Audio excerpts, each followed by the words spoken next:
The world's first photograph took 8 hours to capture. This is the wild story of how a super frustrated French inventor who literally couldn't draw to save his life accidentally invented photography using actual tar. Yes, tar. And in doing so, he changed human civilization forever. So buckle up, because this journey is equal part genius and absolutely bonkers.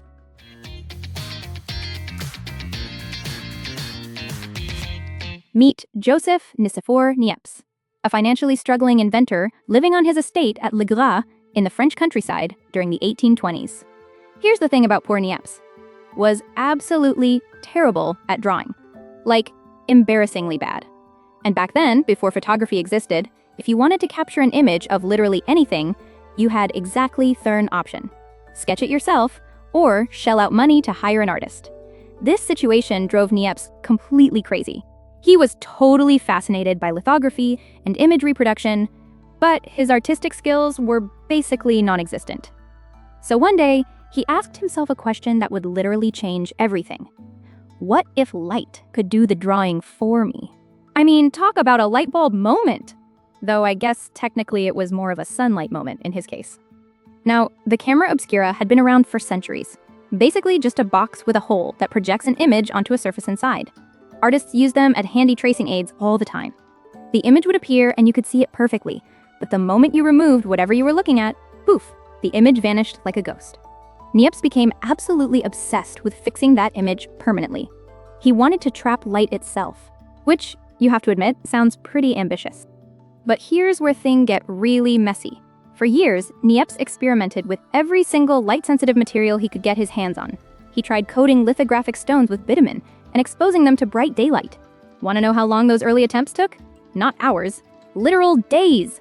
Multiple days of continuous exposure just to get a barely visible smudge on a rock. Talk about patience. He experimented with silver plates exposed to iodine vapors, thinking he was onto something absolutely brilliant.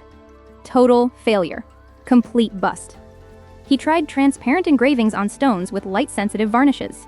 Again, basically nothing usable came out of it. Just imagine spending actual years of your life watching rocks sit in the sun, desperately hoping for magic that never comes. His family genuinely thought he was losing his mind. His finances were absolutely crumbling around him. And worst of all, he had zero idea if what he was attempting was even remotely possible. The guy was literally working in the dark, if you'll pardon the ironic pun. But then came the breakthrough!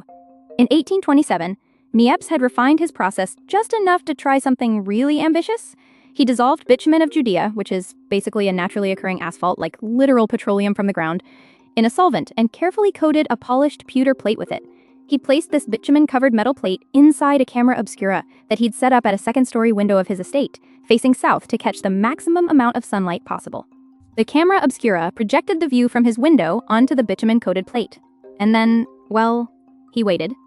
And waited. For 8 straight hours. Think about that for a second. 8 continuous hours of exposure. The sun literally moved across the entire sky during this time, which created something totally surreal and kind of impossible. The sunlight illuminated both sides of the buildings in his courtyard. The resulting image showed light coming from 2 completely different directions at once, like some kind of architectural fever dream. After the exposure was done, Niépce washed the plate with a mixture of lavender oil and white petroleum. The bitumen that had been struck by light had hardened up nicely. The unhardened bitumen just washed away. What remained was the world's first permanent photograph, a direct positive image showing buildings, a pigeon house, a pear tree, a barn roof, and a bakery chimney from his estate. Pretty amazing, right? Except here's the catch. You could barely even see it. The image was so faint, so ghostly and ethereal, that it had to be viewed at very specific angles in very specific lighting conditions. Most people looking at it would honestly just see a dingy pewter plate with some vague smudges on it. Nothing special at all. But Niépce knew exactly what he'd accomplished. He had trapped light itself. He had made time stand still. He called his process heliography, which literally means sunwriting. Pretty poetic, honestly. And surely now, after this incredible achievement, the world would recognize his genius, right? Yeah, no. Totally wrong. In 1827, Niépce traveled all the way to England to present his groundbreaking work to the Royal Society, literally the most prestigious scientific institution in the entire world. This was supposed to be his big moment, his time to shine. Except the Royal Society completely rejected his presentation. Why? Because Niépce, desperate to protect his invention so he could actually profit from it and save his failing finances, withheld key details about his process. The very secrecy he thought would protect his financial future totally destroyed his chance at recognition. He returned to France absolutely heartbroken and still completely broke. Poor guy just could not catch a break. In total desperation, Niépce entered into a partnership in 1829 with Louis-Jacques Daguerre, this super charismatic artist and stage designer who was also experimenting with capturing images. And here's where Niépce made a decision that was either incredibly noble or incredibly naive, depending on how you look at it. He shared everything with Daguerre.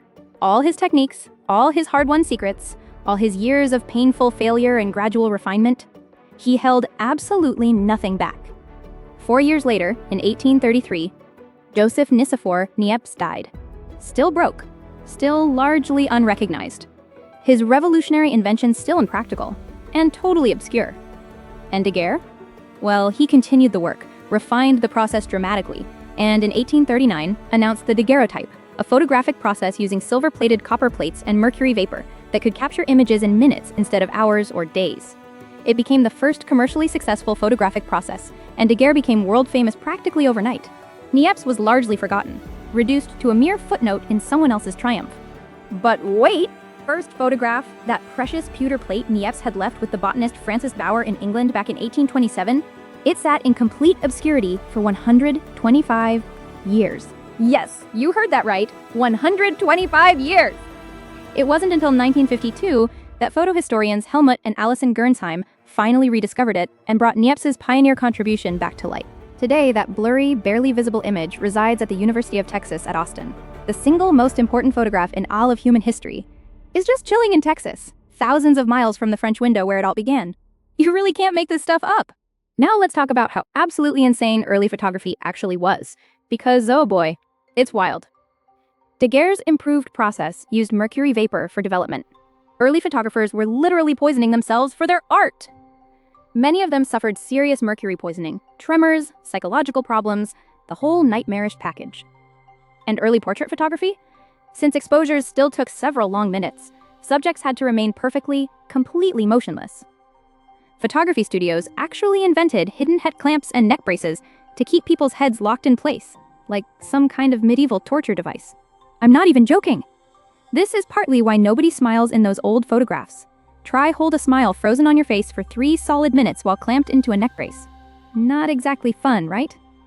Some studios even had glass ceilings to maximize light, which turned them into actual greenhouses that baked photographers and subjects alive on sunny days. Sounds absolutely delightful, doesn't it? Oh, and here's something delightfully morbid for you. Post-mortem photography became hugely popular during the Victorian era. Why, you ask? Because for families who had lost loved ones, especially children, a photograph was often the only visual memory they could keep. Since photographs were still expensive and relatively rare, many people never had their picture taken while alive. And yes, the fact that deceased subjects stayed perfectly still during long exposures was a practical advantage, though that definitely wasn't the main reason for the practice. Compare all that absolute madness to Niépce's original process. An 8-hour exposure creating an image so faint it was essentially invisible, captured using literal bitumen on a pewter plate. Yet that crude, barely there image contained within it the entire future of visual media. Think about it. From that blurry view from a French window came every form of photography, cinematography, Instagram, surveillance cameras, medical imaging, space photography. Literally, our entire visual record of existence flows from that moment.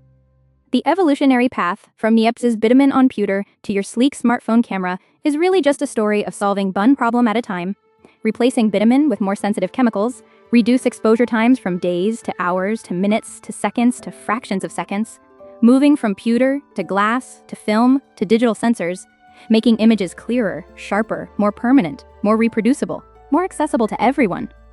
Each innovation carefully built on the last until photography transformed from an 8-hour ordeal requiring literal petroleum into something so instantaneous and ubiquitous that we barely even think about it anymore. So here's something really interesting to think about. Right now, at this very moment, humanity takes more photographs every 2 minutes than existed in the entire world during the 1800s. We've become so ridiculously accustomed to capturing every single moment that we barely even experience moments anymore without documenting them.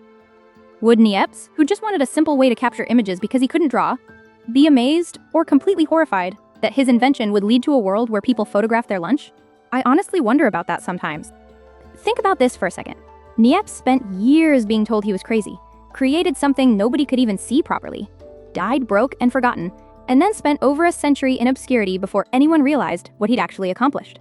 Meanwhile, we take thousands of photos without thinking twice. So here's my challenge to you. Go ahead and write in the comments. I once waited 8 hours for a photo because the photographer kept saying, just one more shot.